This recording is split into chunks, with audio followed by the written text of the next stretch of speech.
ポケモンカード25億円過去最高額ショップ、大量閉店製造枚数過去最高なのになぜ ?2 月16日、アメリカの競売会社ゴールディンが開催したオークションで、ポケモンカードの中でも世界有数と言われる貴重な1枚が約25億2800万円で落札されました。これまでオークションに出品されたトレーディングカードでも最高額となりました。さらに、累計発行枚数は648億枚を超え、供給不足が解消し、安価にカードを揃えられるようになったプレイヤー層は拡大しています。一方、投資目的の層がレトロシール等へ流出したことで、高額カードの相場はピーク時の 30% から 50% まで下落しました。これにより稼ぐための場だったショップの閉店が相次いでいます。1、市場規模と供給量の推移。公式統計調査データによると、高気熱の沈静化とは裏腹に、製造枚数と競技人口は過去最高水準を維持しています。世界累計のカード製造枚数、2024年度末時点で累計発行枚数は648億枚を突破。株式会社ポケモン公式発表。2023年度の単年製造数は約119億枚に達し、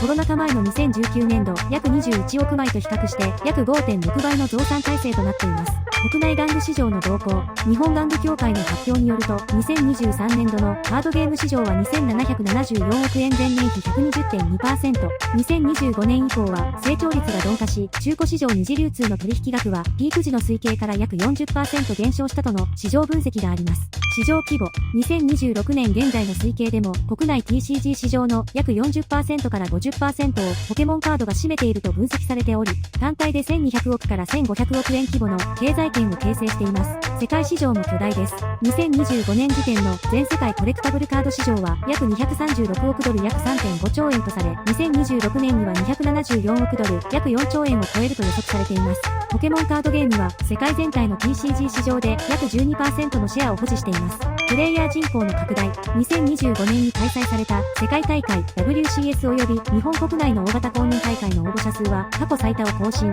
カード価格の下落により対戦に必要なパーツが安価に揃うようになったことが10代から20代の実需層を呼び戻しています。2、偽造品の鑑定。2025年から2026年にかけて鑑定技術と偽造技術のいたちごっこが社会問題化しています。AI 解析や 3D プリンターを用いた精巧な偽造品や鑑定ケーススラブ自体のクローン品が流通。店舗側は X 線検査機やマイクロスコープ等の導入を迫られ、鑑定コストに耐えられない小規模店の淘汰を加速させています。鑑定済みケーススラブの偽造。2025年 PSA や CGC といった大手鑑定機関のホルダー自体を成功に模倣した偽造品が大量に摘発されました。ホルダー内の QR コードをスキャンすると実在する本物の鑑定データが表示されるクローン品の流通が確認されています。AI による精密偽造。2025年後半の報道では、生成 AI を用いてカード特有の微細な凹凸テクスチャを 0.01mm 単位で解析し、3D プリンタやレーザー刻印機で再現するハイエンド偽造の存在が明らかになりました。鑑定ミスと返金訴訟。2025年3月、海外のオークションハウスにおいて鑑定済みとして販売されたカードが後に偽物と判明。鑑定機関が過失を認め、数千万円規模の返金対応を行った事例が報じられています。3、カードショップの閉店淘汰の構造的要因。相次ぐ閉店の背景には相場下落以外の経営的指標の変化があります。かつての買っただけで儲かるフェーズは終了。現在は高度な診断鑑定能力を持つ大手店舗と対戦コミュニティを支える地域密着型店舗だけが生き残る本来のホビー市場の姿に戻りつつあります。在庫評価損の直撃。2023年の高騰期に数百万円、1000万円単位で買い取った女の子。SR やプロモカードの評価額が2026年時点で3分の1以下に下落。これにより債務超過に陥る小規模店舗が続出しました。買取販売店舗の減少。2022年から23年にかけて急増した対戦スペースのない買取専門店の約4割が2026年までに閉店、または他業態へ転換業開始推計に直下の進展。一方で、地域コミュニティに目指し、公認大会の運営で集客を維持している店舗や、X 線検査機などの高度な診断判定設備を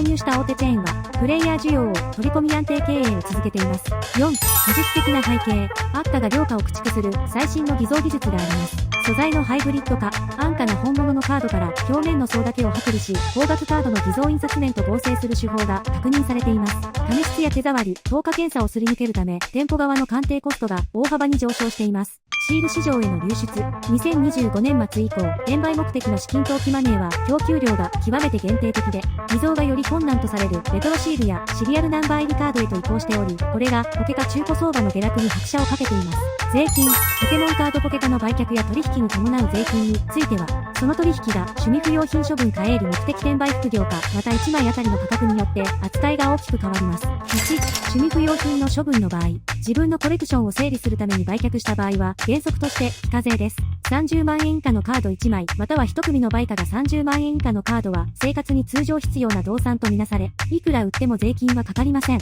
確定申告も不要です。30万円を超える、カード1枚30万円を超える高額カードは、貴金属などと同様に課税対象譲渡所得となります。計算式売却益マイナス特別控除50万円イコール課税対象額。つまり、年間の売却利益が50万円以下であれば、税金はかかりません。2、営利目的転売副業の場合、利益を得る目的で継続的に売買している場合は、金額に関わらず所得税の対象となります。会社員の副業年間の所得売上経費が20万円を超えると確定申告が必要です。専業主婦学生など、年間の所得が48万円2025年以降の基準では58万円の場合あり、を超えると確定申告が必要になります。区分通常は雑所得となりますが、規模が大きく生活の糧となっている場合は、事業所得として扱われます。3、税金計算のシミュレーション譲渡所得の場合、例えば、以前10万円で買ったレアカードを2026年に100万円で売却した場合、利益の算出100万円売価10万円取得費90万円、控除の適用90万円50万円特別控除40万円、